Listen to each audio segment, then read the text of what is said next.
بسم الله والصلاة والسلام على رسول الله. رب اشرح لي صدري ويسر لي أمري واحلل عقدة من لساني يفقه قولي. Welcome in our weekly lesson in explanation of عمدة الأحكام من كلام خير الأنام للإمام عبد الغني المقدسي رحمه الله. And this is the 10th lesson from this book. And we stopped last time about the ruling of takbirat or transferring takbir, which is between the rukn or between the action in salah. So takbiratul intiqal, we have, if we start from the beginning of salah, we have takbiratul ihram, the opening takbir, and then reciting of Surah Al-Fatiha and short surahs, and then the first takbiratul intiqal, which is from transferring from the standing to ruku', and then the second takbiratul intiqal after ruku' and standing from ruku', the takbiratul intiqal is when you go to sujood, and then the second takbir or the third takbiratul intiqal is between two sajda, and then the fourth takbiratul intiqal is after finishing the second sajda and standing for the next rak'ah. So what is the ruling of takbiratul intiqal? Jumhur ulama, the majority of scholars mention that it is a sunnah, it is an optional. However, there are two opinions from two madrasa, the Madrasa al-Hanabila and Ahlul Zahir, that it is compulsory.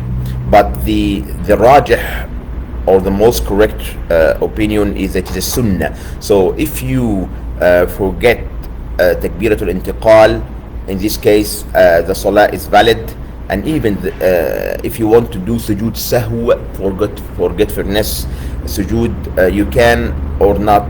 If you're not, no problem. So this is the ruling of takbiratul intiqal.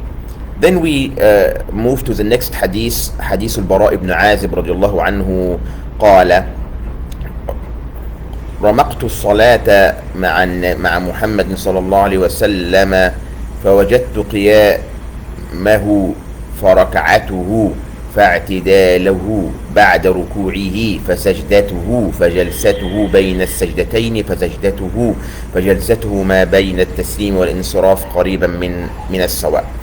Al-Bara ibn Azib narrated that he monitored and focused the salah of Prophet Muhammad sallallahu alaihi wasallam, and he found that the duration of his standing and his ruku' and standing from ruku' after ruku' and sujood and sitting between sajda and sitting between taslim and finishing the salah is nearly equal in duration. And this is shows how the salah, it's important salah to have like a similarity in duration of salah. And there is a hadith that Abdullah ibn Mas'ud mentioned that he spent the night with Prophet Muhammad sallallahu alaihi wasallam, and he notes that he stand to pray in the night, and he stand to pray next to him, and he mentioned that he recite Surah Al-Baqarah, and he was thinking that he will go to ruku', but he starts Surah Al-Nisa, and he was thinking that he will go into ruku', and then he starts Surah Ali Imran. And here the sequence of or the order of the surah is not as usual, as you know. After Surah Al-Baqarah, Ali Imran, this indicates that this sequence or this order, it is not compulsory. So if you start with Al-Baqarah and then An-Nisa, it's okay, or Ali Imran, it's okay. So what happened next? He then he mentioned that he went to sujood, to ruku' equal to the length of his reading, and standing from ruku' equal to the length of his reading. and then go into sujood equal to the length of his reading, and then the same. So that means that he has equality in terms of duration. So this is one of the importance of having equality in the duration of the arkan salah, the prayer salah. So you should have some consistency between the length of the sujood and ruku' and standing.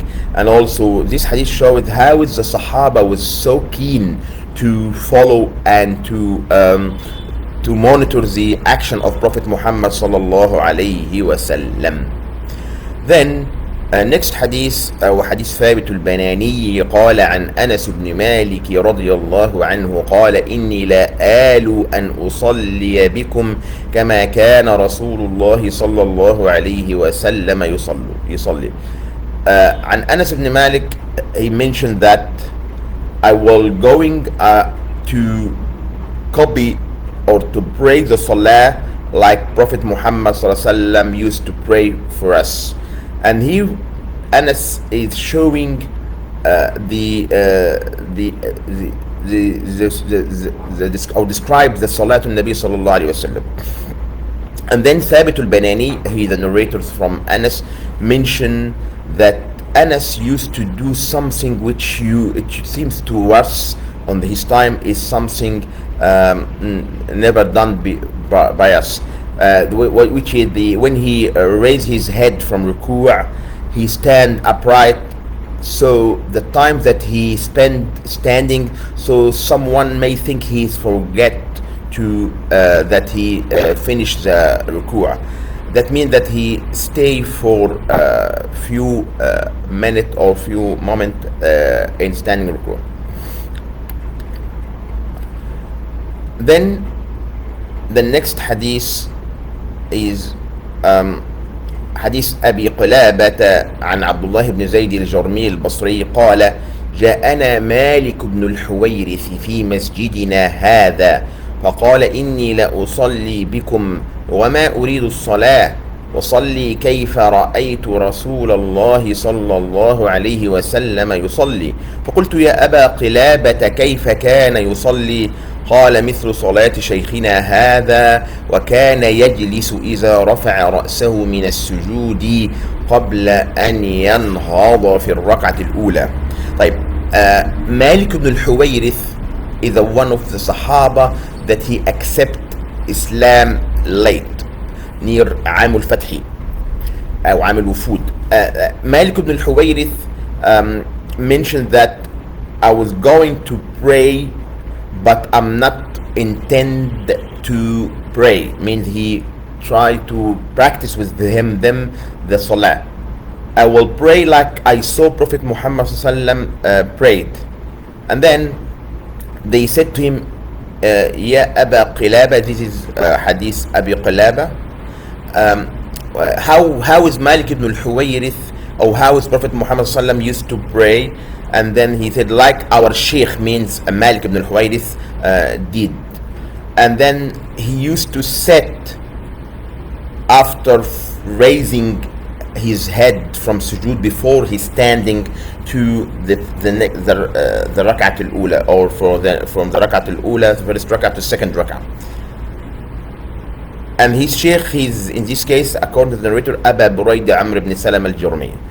And Abu Qulaba is Abdullah ibn Zayd ibn Jarmi al-Basri, وهو تابعي, it is one of the tabi'in. So this hadith showed that Prophet Muhammad sallallahu alayhi wasallam, and as I just mentioned, Malik ibn al-Huwayrith accept Islam late. So before, or at the late time of Prophet Muhammad sallallahu of his life, he used to sit after finishing the second sujood of the first rak'ah before standing to the second rak'ah, and also in the third rak'ah after sujood before standing of the fourth rak'ah. And this sajda is, or this sitting is called resting sitting, jalsatul istiraha. And the scholar have two opinion about jalsatul istiraha. Some scholars said Prophet Muhammad sallallahu alaihi wasallam did this jalsa because before he passed away, he was not able to continuing the salah unless he takes some rest. So, but the other scholar, which is opinion, the correct opinion, that it is a sunnah of Prophet Muhammad sallallahu alaihi wasallam in salah is to have jalsatul istiraha, which happened after finishing the second sujood of first rak'ah, and after finish of the third sujood of the third rak'ah. So, and this is the sunnah to Nabi sallallahu alaihi wasallam according to the majority of the scholar. And it is for is it for male or female or both? We have two opinions.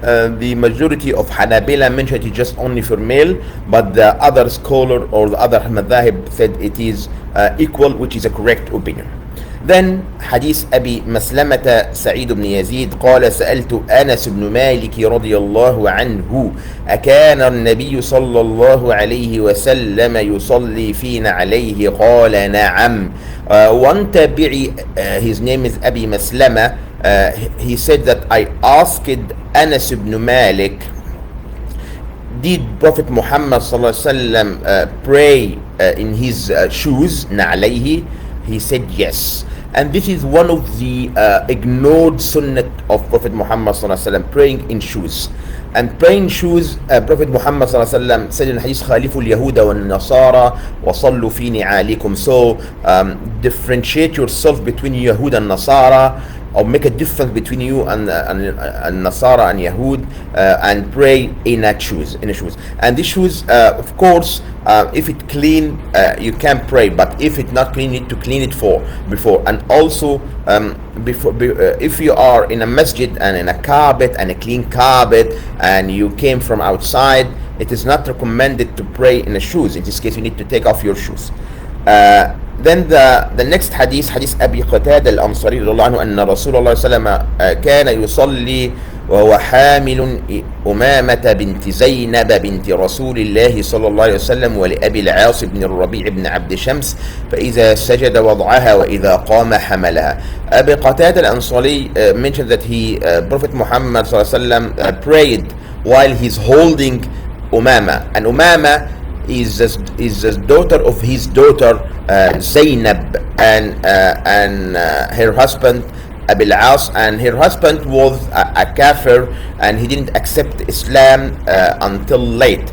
But on this time, Umama was still young, and he carried her. And from this hadith, we can say that it is allowed for the person during the salah to do something which is not from salah, and it will not break the salah. So for the sister who has a baby and she cannot pray without holding the baby or carrying the baby, it is allowed to carry the baby while she prays, and this is also did not distract or make the salah invalid. Last hadith today, inshallah, is hadith Anas ibn Malik radiyallahu anhu عن النبي صلى الله عليه وسلم قال اعتدلوا في السجود ولا يبسط أحدكم ذراعيه بساط الكلب.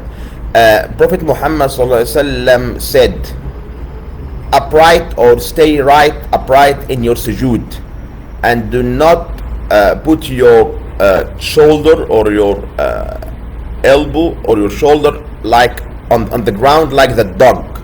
And this is the way that Prophet Muhammad ﷺ explained before that to make sujood on 7 bones, the head or the forehead, and the hand, and the two knee, the two hand and two knee, and 2 feet. And this is the indication that the salah should be performed in a way that with the perfection of the salah. And this is also another hadith mentioned that Prophet Muhammad sallallahu alaihi wasallam prohibited to pray like a similar like when the animal sitting on the ground like a rooster or like a fox. And this is the final hadith of tonight. I hope that everything is good for tonight's lesson, and we next time inshallah we will talk about the tuma'nina, the tranquility, and if it tuma'nina in a salah, it is the pillars of salah, or it is not the pillars. We will know hadith al-musi, and the musi, the one who didn't perfect his salah, and how we perfect our salah. أقول قولي هذا وأستغفر الله لي ولكم. جزاكم الله خيرا. السلام عليكم ورحمة الله. See you next week inshallah.